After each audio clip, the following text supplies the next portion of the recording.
Hi everyone, today I thought I would show you another set of Agotapop pictures. Now these are her balloon or floral tinies. Okay, now she sent me this set free of charge to show you and to colour, so that's very kind of her.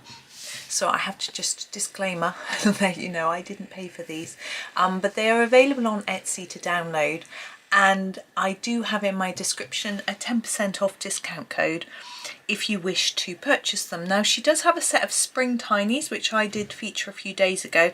These are slightly different and they're still very much floral, and obviously these look like crocuses, so some of them might be spring related. But let's have a little look through. I thought we would look through each one and then I will colour one.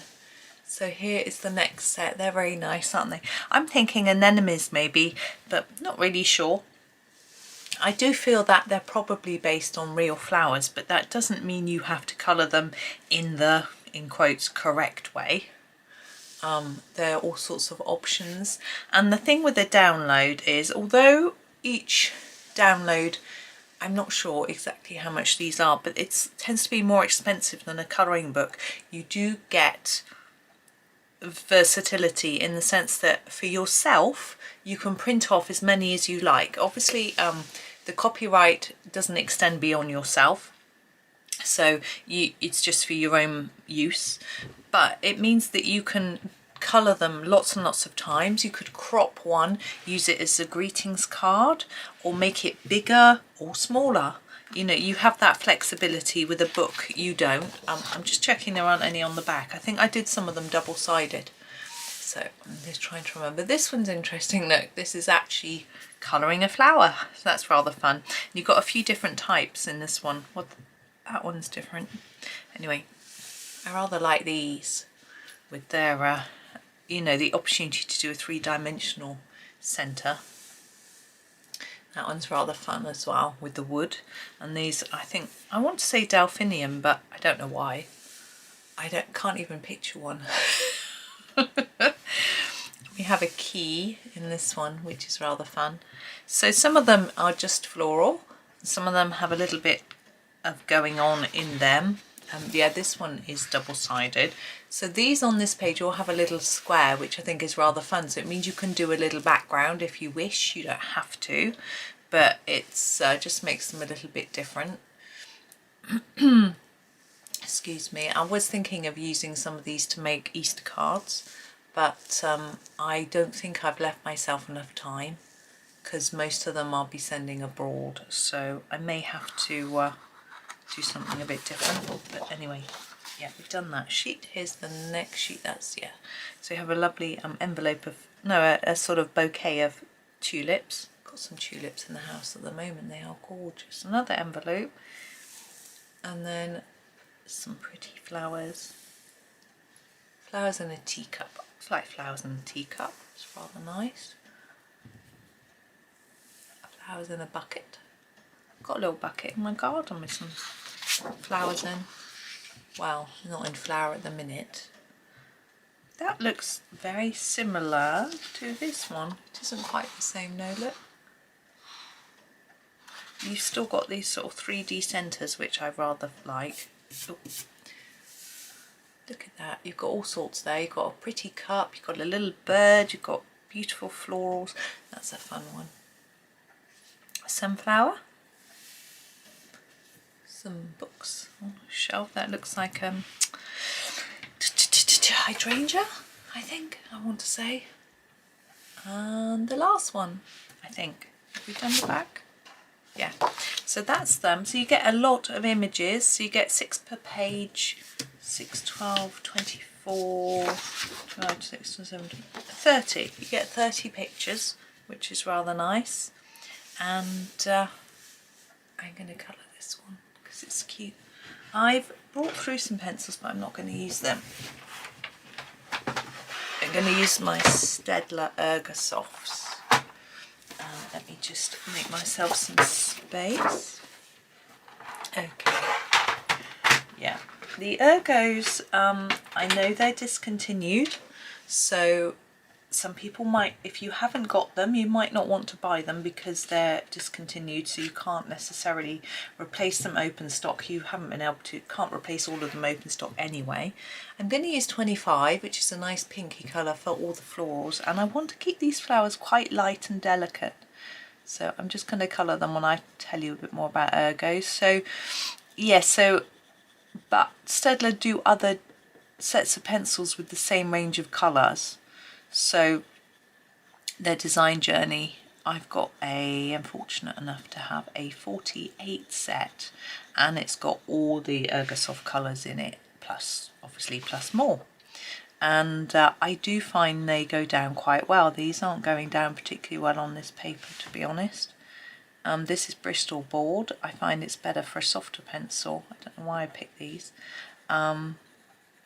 Such as Prismazol, Arteza Experts, that sort of thing. Artex pencils, they work quite well. But I'm about to start trying some different papers soon, which is exciting. I haven't quite found what I want yet, but we'll get there. So I'm thinking these Cherry Blossom, I've actually picked a more salmony pink, which isn't quite right, but anyway. It'll do. It's too late now. So I have mixed up my Staedtlers. I've got another set of Ergos which are almost used up, and I've mixed them together with all my design journey. I've got a super soft set that Staedtler sent me.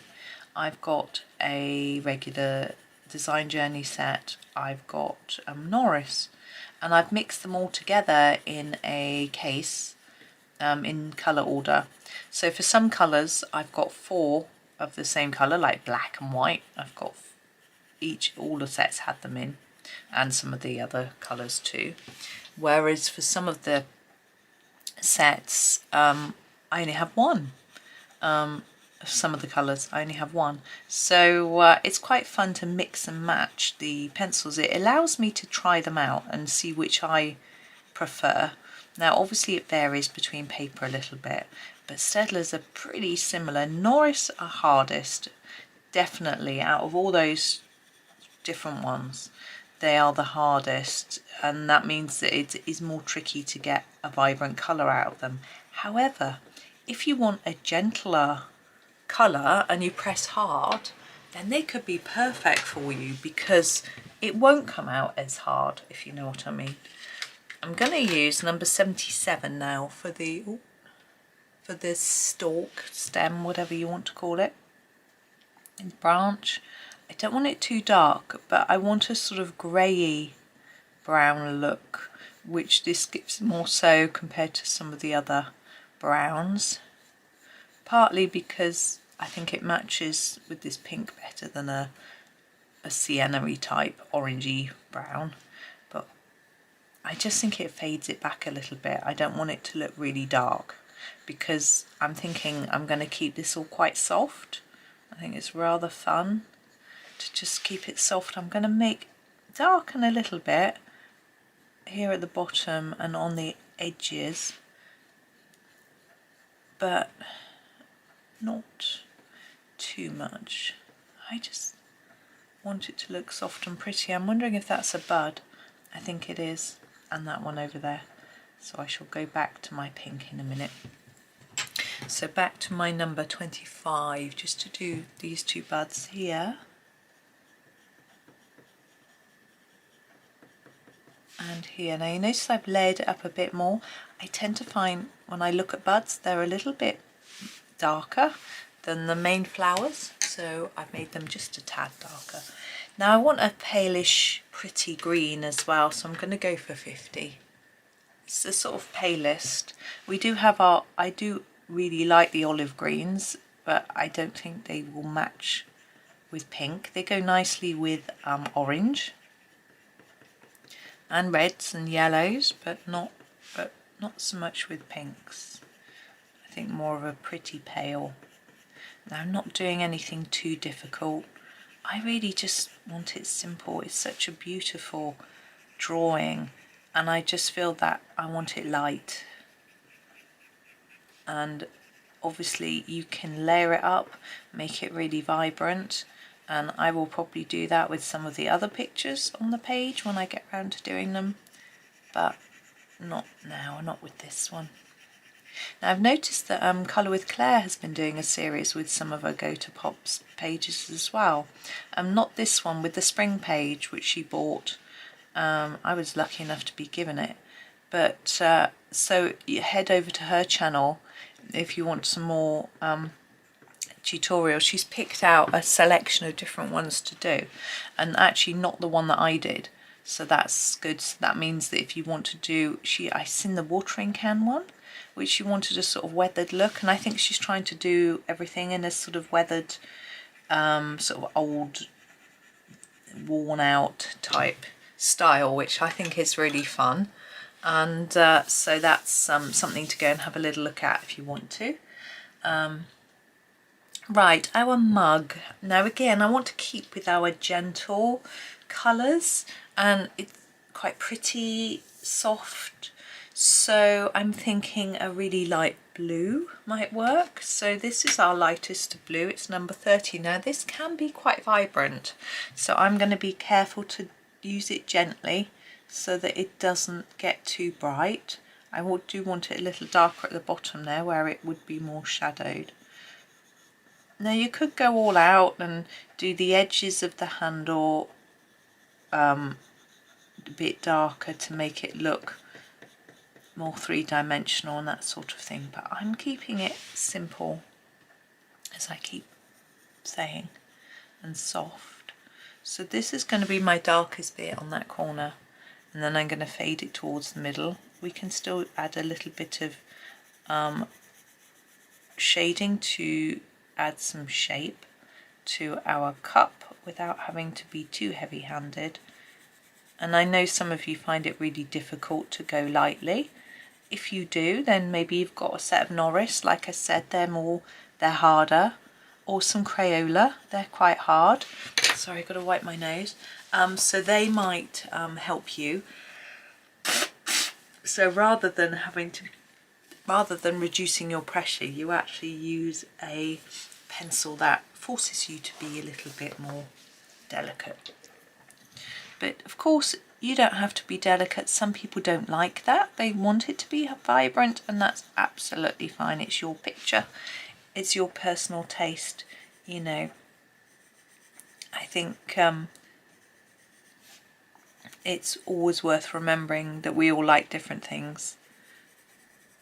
You know, I can look at a picture and think, that is amazing. I show it to my husband. He's like, eh. Not mine, he doesn't do that to me, but you know, he's like, not really. But he's into such, he likes surreal, Dada-esque, cartoony type art, which is completely different to what I like. So it's interesting. I think it's good that we don't like the same thing. There we go, really straightforward. Now for the hearts, I want to use a reddy pink. So number 23, I find it's called Bordeaux, and I find it's quite good. It's slightly darker pink. It goes quite well with this other pink that we've used, but it's obviously slightly different, you can see. But I'm going to use it lightly. It's quite bold, so I don't want to overdo it, so I'm just being really gentle and keeping my light touch as much as I can.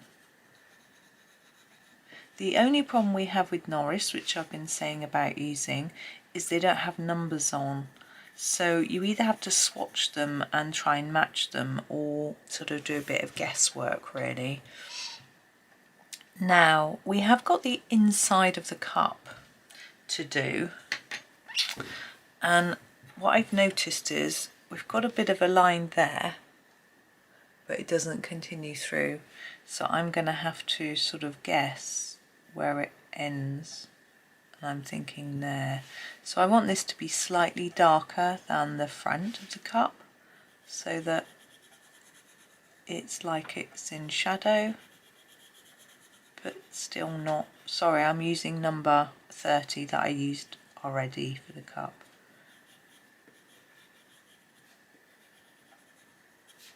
There, I'll put a bit in there. I hope that sort of makes sense. Shape-wise, I think it does. Yeah. So that's that. We've got our bird next to do. Now I'm thinking just some gentle greys. Again, we could do him a really bright colour, but I'm thinking let's just keep it soft. So I'm going to use number 80 to start with, which is our lightest grey, and oops, and go all over him. And then I might just darken up a few areas. Well, that doesn't show up at all. Hang about. Let's try again. There we go.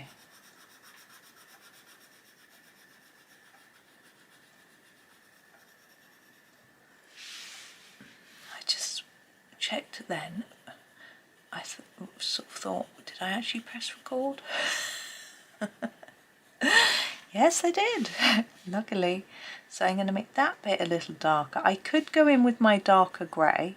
I'm a little bit reluctant to go really dark, so I'm just over colouring some of the light grey areas, and I'm going to see whether that's going to work, and I think it is. I'm quite happy with that. I do need to do the eye and the beak in a slightly darker colour. I am now going to grab my darker grey. I purposely haven't gone for black, so the eye just enough, and the feet again, and then the beak like that. Now this is quite pale. I haven't done the centre of the flowers yet. I've been thinking about that. I think I'm going to do them in a yellow. I am going to use number 1, which is a slightly more vibrant yellow, just because the number 11, I think it is, doesn't really show up at all. So there's a bit of yellow, but I'm actually going to add some white.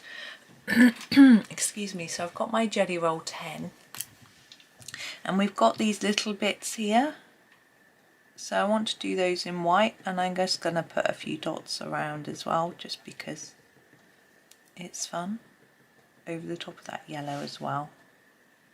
Now it's not going to show up hugely because we've gone really pale, but it will show up a little bit, especially if you look closely.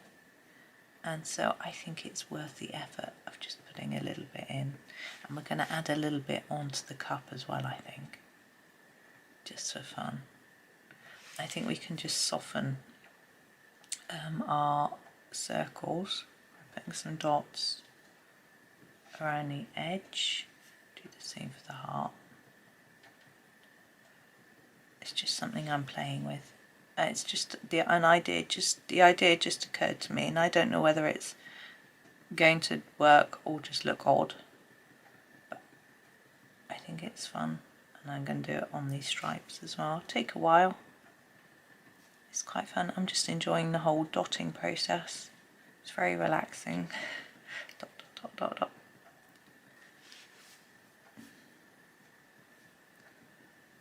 It doesn't matter if you miss the line a little bit. Remember, it's all about the process. It shouldn't be about the result, just about the fun. My pen doesn't want to work. There we go. Helps if the pen works. I think it's softened, which is rather nice. You could soften it further by going over all the black lines with white, but I'm not going to do that. I'm just going to leave it there. Now we do have some dots around here, which you could do in a colour. You could do them in a pencil actually. Let's sharpen this one. I think our number 25 is the best candidate. And I'm actually going to go over and around the dots, and I'm going to do them a bit harder so they show up. I don't know if that's going to take away from the whole soft feeling. I hope not. You could do this in pen. I do have a Posca pen, which is a pale pink, which might have worked, but I'm doing in pencil now. There we are. There. I am going to leave that there. That was such fun. I had a very relaxing time. It's very, very simple. That was the idea. Keep it really simple. I could spend another hour on there doing much more detailed shading, making the colours much darker, getting rid of all the white lines. I could do all sorts, but I'm really happy with it just looking pale, simple, delicate. And it's quite unusual for me to do something really delicate like that, I think. So I've had a lot of fun. So thank you for watching. I do have a 10% off code for Agotapop's page. It's in my description of my video, so you can use that. The code takes you to her main Etsy storefront, and anything you buy and put in your basket will automatically have a 10% discount applied. So whether you want to buy this or something else, whatever, have a little look. I'm not sure how long the code's going to last. It's quite long lasting, so even if you're watching this video quite a long way after, it should still work, hopefully, for you. She said it would be a year or more, so we'll see what she decides, but at the moment, you know, when the video goes out, it will certainly be active, and you'll be able to have a little look and see what she's got. She's got mushroom houses, which are delightful. She's got some Easter things. There's buildings, there's candies, and I think there's Christmas things, there's pandas, there's all sorts of cute things. So it's worth just having a look and seeing what there is. But anyway, thank you very much for watching. I hope that was okay for you. I hope you have a really, really lovely day, and happy colouring.